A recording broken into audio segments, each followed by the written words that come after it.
It's Monday morning and I'm disgusted. Absolutely disgusted.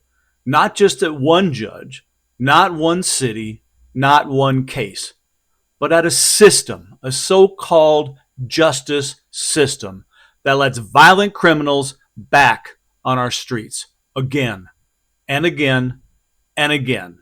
This isn't about second chances anymore.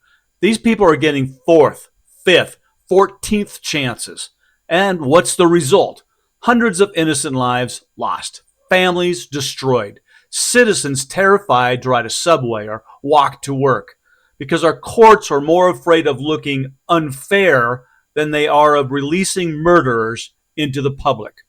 We're not dealing with mistakes, we're dealing with patterns of ideological cowardice disguised as compassion.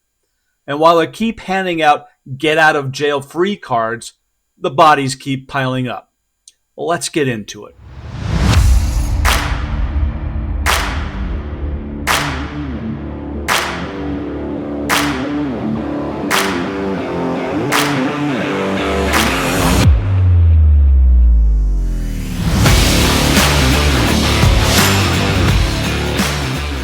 2 weeks ago, a young Ukrainian woman, a legal refugee, was stabbed to death on a train in Charlotte. Her murder? 14 prior arrests. Not one mistake, not two, 14 full-blown chances. And every time some judge or DA decided, let's give him another shot. Let's be fair. He deserves another chance. No, this wasn't a second chance. This was a system that's hooked on enabling criminals. 14 times he got to walk. And the 15th? Well, that was the death sentence for a woman who followed the law, fled a war zone, and believed America would be safer. She paid the price for their weakness. And here's how the media's spinning it. Well, he shouldn't have even been on the train because he didn't pay the fare. Not because he was dangerous, not because he slipped through the cracks 14 times, not because he butchers a woman in public. No, the real concern? Fare evasion. That's what our media focuses on. Not the blood on the floor, not the failure of the courts, but the fact that he didn't buy a damn ticket. The victims get buried, and the headlines get softened, and the political damage gets scrubbed clean. Well, over Labor Day weekend, the Trump administration attempted to deport a plane full of unaccompanied Guatemalan children. The goal? Return them to their families and get them out of limbo and back to their home country. But here's the legal reality. Under the Trafficking Victims Protection Reauthorization Act, any child who enters the U.S. without a parent or guardian is entitled to an immigration hearing before being deported. That law exists for a reason, to protect children from being sent back into gang violence, trafficking, or worse. So, when those planes were loaded, Judge Suknin stepped in and issued a temporary restraining order. The kids were removed from the flights, placed back into custody, and now they'll each have their day in court, as the law requires. But here's where the real questions begin. These children didn't come here on vacation. They weren't tourists. They were brought here, smuggled, abandoned, kidnapped, or used as leverage, not of their own free will. And now, some of their families don't even want them back, claiming poverty or fear of retaliation. On a child? What retaliation are we talking about? Let's be honest. Some of these families, they're just milking the system. They'd rather leave their kid in U.S. custody than lose the chance of benefits, asylum status, or future sponsorship.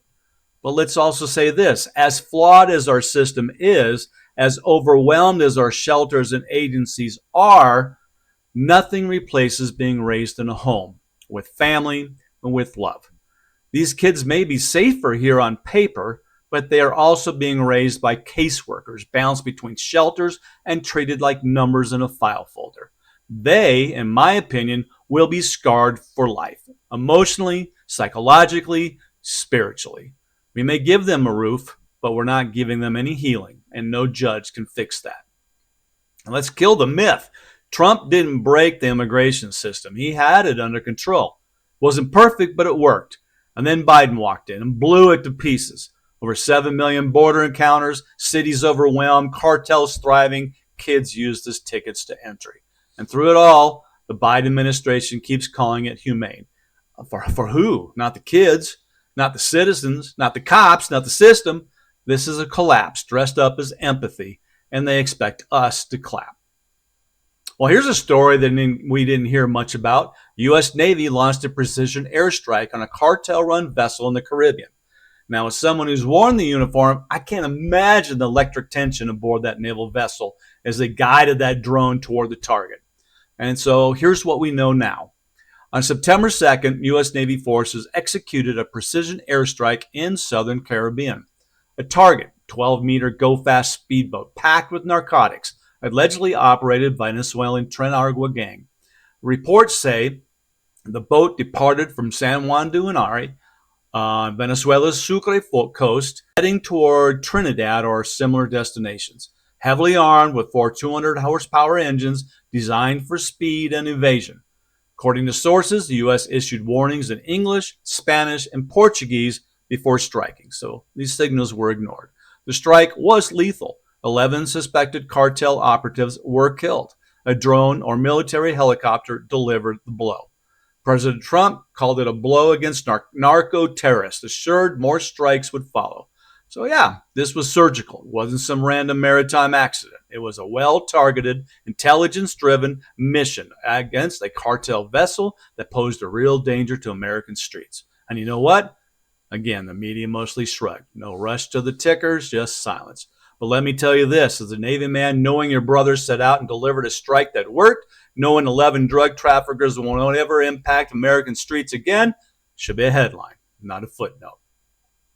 Up next, actual justice. Supreme Court just ruled Trump's aggressive immigration raids, even in sanctuary cities, are legal. Guess what, Boston, Chicago, Denver? You can't hide behind sanctuary signs anymore. Illegal is illegal.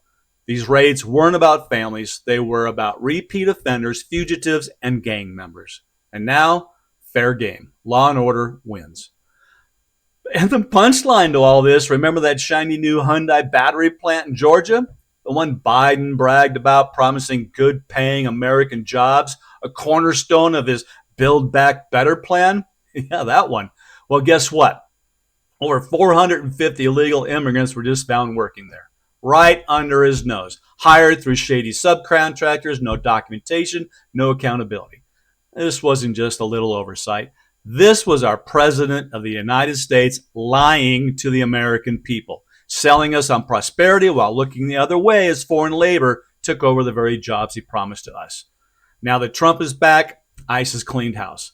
This week, they executed the largest single-site immigration raid in modern U.S. history, rounding up the fraud, exposing the truth, and sending a message. American jobs are for American workers, period.